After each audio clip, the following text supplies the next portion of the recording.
అపూర్వ భూమి గురించి ఆలోచిస్తూ ఉంటుంది. ఈ గోరింటాకు పిన్ని నన్ను బ్యాడ్ చేస్తుందని భూమి అల్లుడు గారికి చెప్పగానే, అల్లుడు గారు నన్ను చూసిన చూపుకి నేను కోడిలాగా రాలిపోయాను, అందుకే నిజం ఒప్పుకోక తప్పలేదు అని చెప్పి గోరింటాకు సుజాత అల్లుడు గారి దగ్గర ఆ భూమి నన్ను అడ్డంగా ఇరికించేసింది. కానీ నువ్వేంటమ్మాయి, నువ్వు కూడా ఎందుకు సైలెంట్ అయిపోయావు అని చెప్పి అపూర్వ అంటూ ఉంటే, ఆ భూమికి మన ప్లాన్ గురించి నిజం తెలిసిపోయింది, అందుకే నేను కూడా సైలెంట్ అవ్వాల్సి వచ్చిందని చెప్పి అపూర్వ అంటూ ఉంటుంది. అమ్మో, ఆ భూమి మామూలుది కాదు, అది నీలాంటి వాళ్ళను కూడా నిప్పుకొల్లాగా మింగేసేలాగా ఉంది, ఆ భూమితో జాగ్రత్తగా ఉండాలని చెప్పి గోరింటాకు సుజాత అంటూ ఉంటే, ఆ భూమి ప్రతిదాన్ని కూడా నాకు అడ్డొస్తూనే ఉంది, దాన్ని ఈరోజే పైకి పంపించేయాలి, దాన్ని చంపేయాలి, కానీ ఎలా చంపాలని చెప్పి అపూర్వ ఆలోచిస్తూ ఇక గదిలో ఉన్న గన్ తీసుకువెళ్ళి భూమి గదికి వెళ్తుంది. అక్కడ బెడ్ మీద బెడ్షీట్ నిండుగా కప్పుకొని నిద్రపోతున్న భూమిని షూట్ చేయాలని చెప్పి అపూర్వ షూట్ చేయబోతూ, గన్తో షూట్ చేసినట్టుగా ఉండకూడదు, నిద్రలో చనిపోయినట్టుగా ఉండాలనుకొని ఆ గన్ని పక్కన పడేసి దిండుతో ఊపిరి ఆడకుండా చేసి భూమిని చంపేయాలని చెప్పి అపూర్వ దిండు తీసుకొని భూమి బెడ్ దగ్గరికి వస్తుంది. ఇక అక్కడ భూమి మొహం మీద దిండు అదుముతో అపూర్వ తనని చంపేయాలని చెప్పి దిండుతో అదుముతూ ఉంటే, అప్పుడు గోరింటాకు సుజాత తన 2 చేతులు బయటకు పెడుతుంది. ఇక గోరింటాకు సుజాత చేతులను గుర్తుపట్టి అపూర్వ ఆగిపోతుంది. ఇక దిండు తీయడంతో గోరింటాకు సుజాత ఒక్కసారిగా భయపడిపోతూ అలా బెడ్ మీద కూర్చొని ఉంటుంది. ఇక అక్కడ భూమి ఉండాల్సిన ప్లేస్లో గోరింటాకు సుజాత ఉండడంతో అపూర్వ ఒక్కసారిగా షాక్ అవుతుంది. ఇదేంటి పిన్ని నువ్వున్నావని చెప్పి అంటూ ఉంటే, నా రూమ్లో ఏసీ రావడం లేదని భూమిని బతిమలాడి నేనే తన గదికి వచ్చాను అని చెప్పి గోరింటాకు సుజాత అంటూ ఉంటుంది. ఆ భూమిని లేపేద్దామని అనుకున్నాను, గన్ కూడా తీసుకొచ్చానని చెప్పి అపూర్వ అంటూ ఉంటే, అప్పుడు గోరింటాకు సుజాత, ఏంటమ్మాయి గన్ కూడా తీసుకొచ్చావా, నా అదృష్టం బాగుంది కాబట్టి సరిపోయింది, లేదంటే భూమి అనుకొని నువ్వు నన్ను షూట్ చేసి ఉండేదానివి అని చెప్పి గోరింటాకు సుజాత అంటూ ఉంటుంది. అయినా నువ్వేంటమ్మాయి, దాన్ని ఇంట్లో చంపితే ఇంట్లో ఎవరికి నీ మీద అనుమానం రాదేమో, కానీ ఆ గగన్ గడికి మాత్రం నీ మీద అనుమానం వస్తుంది, వాడు ఖచ్చితంగా నిన్ను వదిలిపెట్టడు, వాడు నిన్ను చంపి తీరుతాడు, అందుకే నువ్వు ఒక పని చేయాలి, దాన్ని ఇంట్లో కాకుండా బయటకు తీసుకువెళ్ళి చంపాలి, నలుగురిలో నువ్వు ఉన్నప్పుడే అది చచ్చిపోవాలని చెప్పి అప్పుడు ఎవరికి నీ మీద అనుమానం రాదని గోరింటాకు సుజాత ఐడియా ఇవ్వడంతో, అలాగే పిన్ని, అయితే ఈసారి అందరిలో నేనున్నప్పుడు దాన్ని బయటికి రప్పించి నా మీద అనుమానం రాకుండా చంపేస్తానని చెప్పి, సరే పిన్ని బాయ్ గుడ్ నైట్ అంటూ గన్ తీసుకొని అక్కడి నుండి వెళ్తూ ఉంటుంది. ఇక గోరింటాకు సుజాత ఎంతగానో భయపడిపోతూ ఉంటుంది. మరో పక్క ఇందుని కటిక నేల మీద పడుకోమని వంశీ తల్లిదండ్రులు చెప్పడంతో ఇక అలా టేబుల్కి ఆనుకొని ఏడుస్తూ ఇందు పడుకొని ఉంటుంది. కిటికీలో నుండి వంశీ ఇందుని పిలుస్తూ ఉంటాడు. ఇక ఫ్లవర్ వాజ్ని ఇందు మీదకు విసురుతూ, ఒక్కసారి ఇలా రాయిందు అని చెప్పి వంశీ కిటికీ దగ్గరికి పిలుస్తాడు.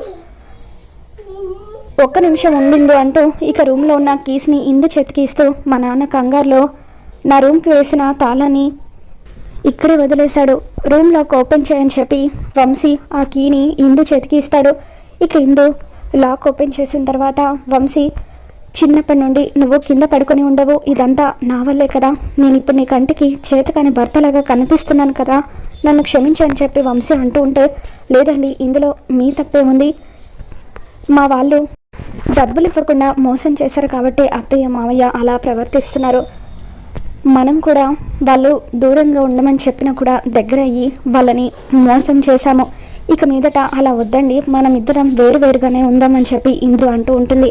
కట్నం డబ్బులు రాలేదనే బాధతోనే మా వాళ్ళు ఇలా ఉన్నారు, ఇప్పటి వరకు వాళ్ళు కట్నం డబ్బులు వచ్చాయని చాలా సంతోషంగా ఉన్నారు, నువ్వు బాధపడకిందో అని చెప్పి వంశీ అంటూ ఉంటే, లేదండి వాళ్ళంతా నన్ను అపార్థం చేసుకున్నా మీరు నన్ను అర్థం చేసుకున్నారు, నాకు అది చాలు, నన్ను అర్థం చేసుకున్న మిమ్మల్ని నేనెందుకు తప్పుగా అనుకుంటాను అని చెప్పి ఇందు అంటూ ఉంటుంది. బెడ్ మీద పడుకో అని చెప్పి వంశీ అంటూ ఉంటే, వదిలేండి అని చెప్పి అత్తయ్య మామయ్య చెప్పినట్టుగా నేను మీకు దూరంగా ఉండాలని డిసైడ్ అయ్యాను అని చెప్పి ఇందు అంటూ ఉంటుంది. సరే పార్టీకి వెళ్ళొచ్చావు కదా, కనీసం డ్రెస్ అయినా చేంజ్ చేసుకో, లేదంటే చిరాగ్గా ఉంటుందని చెప్పి వంశీ ఇందుతో అంటూ ఉంటాడు. ఇక తర్వాత రోజు ఉదయాన్నే కృష్ణప్రసాద్ కోసం అని చెప్పి భూమి కాఫీ తీసుకుని వస్తుంది. ఏంటమ్మా నువ్వు తీసుకొచ్చావు, పని వాళ్ళు లేరా అని చెప్పి కృష్ణప్రసాద్ అంటూ ఉంటే, తీసుకురావాలనిపించింది మామయ్య అని చెప్పి భూమి అంటూ ఉంటుంది. బాగుందమ్మా, నువ్వు ఇప్పుడే నన్ను ఇంత బాగా చూసుకుంటున్నావంటే రేపు పెళ్ళైతే ఇంకెంత బాగా చూసుకుంటావా అని చెప్పి కృష్ణప్రసాద్ అంటూ ఉంటాడు. మెల్లిగా మావయ్య, ఎవరైనా వింటారు, మనం ఇంతకు ముందే అనుకున్నాం కదా, ఎవరు వినకుండా మెల్లిగా మాట్లాడుకోవాలని అని చెప్పి భూమి అంటూ ఉంటుంది. నాకెందుకో మీ అబ్బాయి ఫోన్ చేస్తాడు అనిపిస్తుంది మావయ్య అని చెప్పి భూమి అనగానే, ఓ అందుక నువ్వు నాకు కాఫీ తీసుకొచ్చావు అని చెప్పి కృష్ణప్రసాద్ అంటూ ఉంటాడు. ఇంతలో ల్యాండ్ లైన్ రింగ్ అవుతూ ఉంటుంది. అదిగో మనం గెస్ట్ చేసినట్టుగా నా కొడుకే నీకు ఫోన్ చేస్తున్నాడేమో, వెళ్ళి లిఫ్ట్ చేయని చెప్పి కృష్ణప్రసాద్ అంటూ ఉంటాడు. ఇక భూమి వచ్చి ఫోన్ లిఫ్ట్ చేస్తుంది. హలో భూమి, నేను గగన్ని అని చెప్పి గగన్ అంటూ ఉంటాడు. ఇక అప్పుడు కృష్ణప్రసాద్ అక్కడికి వచ్చి, నువ్వు అన్నట్టుగా వాడే నా అమ్మ ఫోన్ చేసింది అని చెప్పి అంటూ ఉంటే, అవును మావయ్య అని చెప్పి భూమి అంటూ ఉంటుంది. ఇక అప్పుడు కృష్ణప్రసాద్ మాట్లాడమ్మా అని చెప్పి అంటూ ఉంటే భూమి ఏమీ మాట్లాడకుండా కృష్ణప్రసాద్ వైపు చూస్తూ ఉంటుంది. అర్థమైందమ్మా, నేను ఇక్కడ ఉండకూడదు అంతే కదా, క్యారీ అని అంటూ కృష్ణప్రసాద్ అక్కడి నుండి వెళ్ళిపోతాడు. ఏంటి ఉదయాన్నే ఫోన్ చేశారని చెప్పి భూమి అంటూ ఉంటుంది.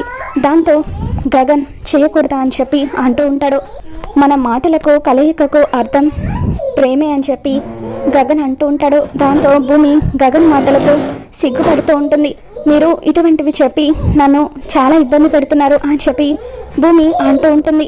ఇటువంటి సూక్తులు బాగానే చెప్తారు అని భూమి అంటూ ఉంటే ఇక అప్పుడు గగన్, సరే ఇది కాకుండా మీకు మరొక విషయం చెప్పనా, నిన్న రాత్రి నేను మా వాళ్ళకు దొరికిపోయాను, వాళ్ళు నన్ను పట్టేసుకున్నారు అని చెప్పి అంటూ ఉంటే అప్పుడు భూమి ఏ విషయంలో పట్టేసుకున్నారని చెప్పి గగన్ని అడుగుతూ ఉంటుంది. దాంతో గగన్,